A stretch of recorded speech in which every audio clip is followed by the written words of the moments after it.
just working with our arms and hands. You know, the power thresholds are, I can hit you hard out here. I can probably hit you a little bit harder in here. And you always hear the saying that power's on the end of the punch. Automatically people are saying, well, the end of the punch is way over here.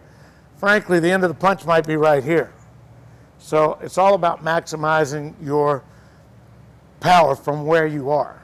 And it's not always twisting and turning like this. It's little short pivots and footwork underneath. And you can sneak people with things that they're totally unfamiliar with, which I think is a great thing. Surprise comes in all kinds of sizes and packages.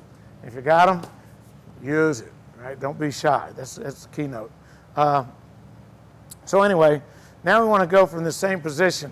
When we learn how to get on an on-guard type position, I'm walking down the street, oh my God, I'm either going to step into a guy or I'm going to step away from the guy.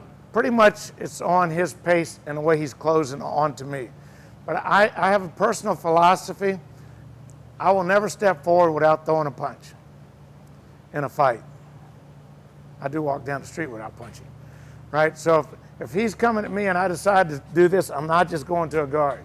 If I decide to step into it, boom, I'm coming firing. Other than that, typically, I'm thinking about the law. Am I going to go to jail? Is he going to kill me? What kind of weapons does he have? What kind of weapons do I have, right? So as he starts to approach me, I'm just going to, put a guard or shield in between us. I'm going to set myself back to this foot, almost like a spring. I have power coming at him, going in any direction. So I can try to push him off. He can continue to move forward, and I've still got driving power, just because of that simple shift to the lead leg, right? So if I'm walking, and he sets into that, he takes, you like this initially, you take a step back as I come towards you. Now I'm the bad guy, right? So I come towards you, step back, and your weight's here, not there. You can start reading that shift. From here, I take one step, you palm heels to keep me off. Don't step forward. I'm just going to walk right into you. And you just use your power that's right in your legs. Boom, right. So maybe you shift back a little bit. And as I come now, your weight's still on this leg, so you're driving off the back. All he has to do now is turn that back foot, and if I'm out here, he's going to throw a punch. And if I'm continuing in, he's going to throw an elbow. Bang. Guys, that, I don't care, is an instant knockout. Unless you got a brick head like some people, it might take two of those. But if a guy that knows, especially compact, catches you with an up-close elbow, it's going to cost you, right? Hey, Jimbo here with your next tip. This one is about creating an improvised weapon. In this case, how to make a cutting edge from a flexible plastic card, like your credit card.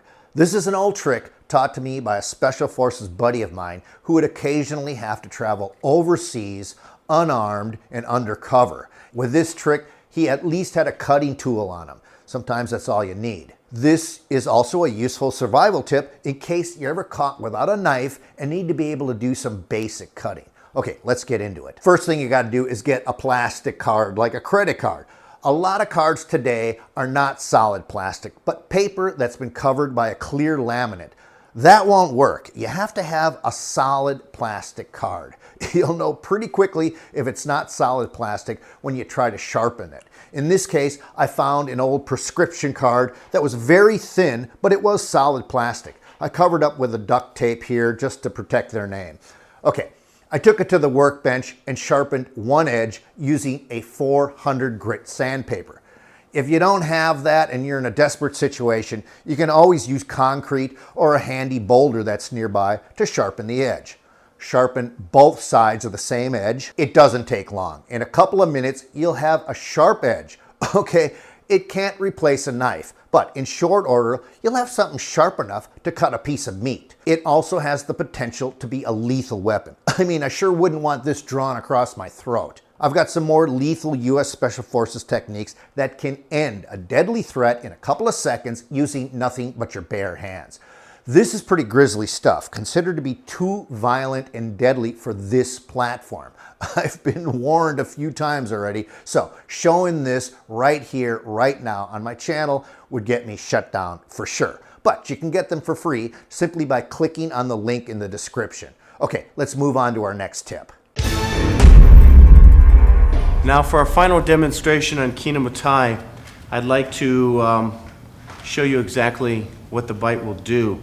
As I said before, there are different ways to bite, and when you first start experimenting biting, obviously you can't use a human being, so I recommend meat. Pork is not good, by the way.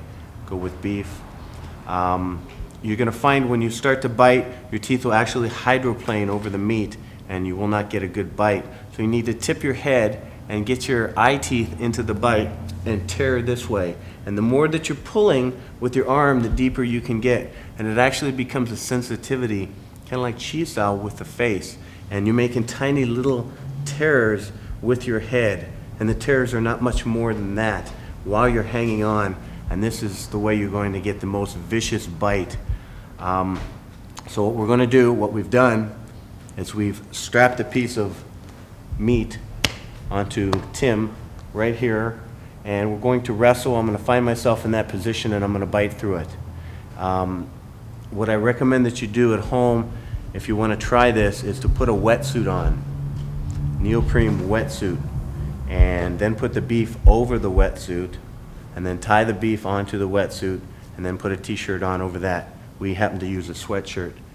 We didn't have our wetsuit, but Tim's expendable. Okay, but the wetsuit actually prevents you from going through the meat and into the flesh. And then you can get a good feeling for what it's like to bite through the flesh. Another thing to do is you can simply take a piece of meat, put it in a t-shirt, and time yourself and start biting it, and see how long it takes you to bite through the meat. In the beginning, your jaw will get cramped. Again, you'll hydroplane through the meat. You'll be unsuccessful. And after many, many attempts and many barbecues, you'll eventually learn how to bite through the meat. And some of our better Kinematai people can bite through a piece of beef this large in 2.6 seconds. So that's our goal. Okay, so let's take a look at the bite and what it can do. Okay, Mr. Ballinger.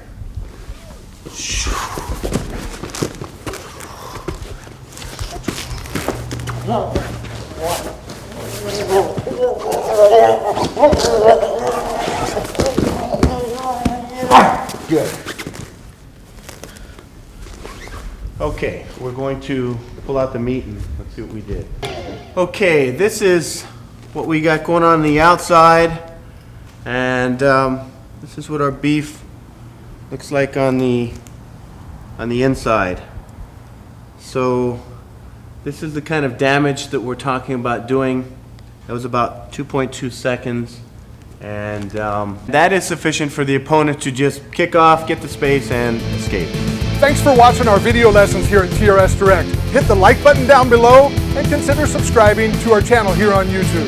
Hit the bell icon and we'll send you a notification when there's a new lesson available. Thanks again for watching.